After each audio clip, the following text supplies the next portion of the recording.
Mutation reject क्यों हो जाता है, डीसीएलआर में अपील कैसे करें। नमस्कार दोस्तों, मैं हूं जीशान और आप देख रहे हैं बिहार बुलेट जोन। जमीन का मोटेशन कराया है और आपका आवेदन रिजेक्ट हो गया है तो आपको डर है कि कहीं आपका मोटेशन रिजेक्ट ना हो जाए, तो आज का ये वीडियो आपके लिए बहुत महत्वपूर्ण होने वाला है। इस वीडियो में मैं बताऊंगा कि मोटेशन किन किन कारणों से रिजेक्ट होता है, डीसीएलआर के यहाँ अपील कैसे की जाती है, कौन कौन से दस्तावेज लगते हैं और ऐसी कौन सी गलतियां से जिससे बच के रहे, मोटेशन पास करवा सकते हैं। इसलिए ये वीडियो को जरूर देखें। दोस्तों, सबसे पहले ये समझें कि मोटेशन का मतलब क्या होता है। जमीन खरीदने या विरासत में मिलने या बंटवारा होने के बाद सरकारी रिकॉर्ड में नए मालिक का नाम दर्ज कराना।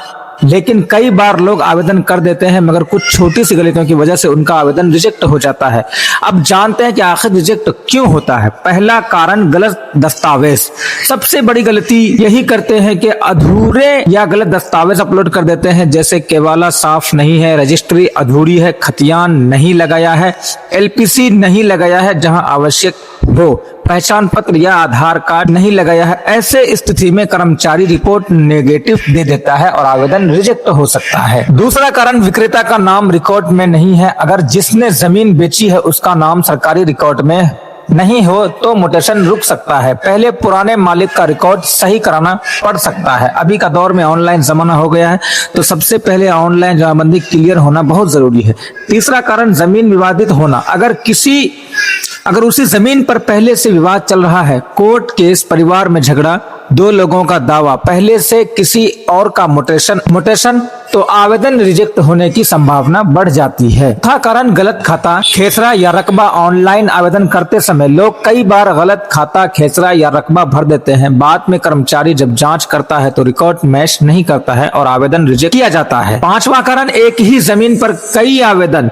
अगर एक ही जमीन पर पहले से मोटेशन पेंडिंग है और दूसरा आवेदन कर दिया गया है तो उस कारण में मोटेशन रिजेक्ट हो सकती है। छठा कारण, सरकारी जमीन।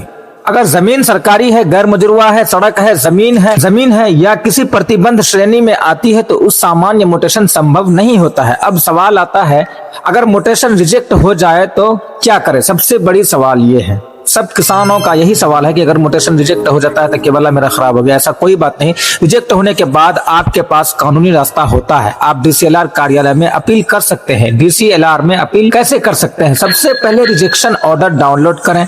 उसमें लिखा होगा कि आवेदन किस कारण रिजेक्ट हुआ है। उसी कारण को समझना सबसे जरूरी है। अगर कारण सही है तो पहले कमी पूरा करें। अगर कभी कारण गलत हो तो उसके खिलाफ अपील करें। डीसीएलआर में कौन कौन सी कागजात अपील करने में लगते हैं? अपील आवेदन, रिजेक्शन ऑर्डर की कॉपी जो आपको अंचल में मिल जाएगा, सेटिस्फाइड कॉपी जिसको बोलते हैं, रजिस्ट्री केवाला, खतियान, रसीद और आधार कार्ड, एलपीसी यदि आवश्यक हो तो लगा सकते हैं, नहीं तो कोई दिक्कत नहीं है। अन्य संबंधित प्रमाण जैसे आधार कार्ड, पहचान पत्र, जिस स्टेट में जिस तरह का यह है उसी हिसाब से आपको लगाना होता है।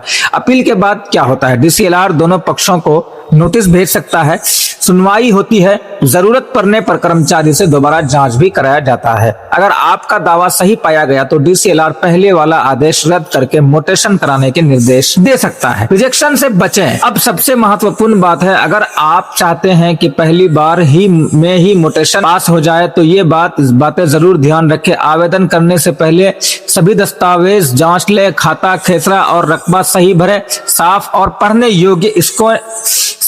पढ़ने योग्य स्कैन अपलोड करें। विक्रेता का रिकॉर्ड पहले जांच लें। जमीन विवादित हो तो पहले विवादित सुलझाएं। आवेदन के बाद उसकी स्थिति नियमित देखते रहें। दोस्तों, बहुत लोग बिना जानकारी के ऑनलाइन आवेदन कर देते हैं, बाद में महीनों तक चक्कर लगाते हैं, सालों तक, कई साल, 2 साल, 3 साल, 2 महीना, 4 महीना ऐसे चक्कर लगाते हैं। अगर आवेदन सही तरीके से किया जाए तो सभी दस्तावेज पूरे हो तो रिजेक्शन संभव कम हो सकती है। इसलिए जल्दीबाजी ना करें।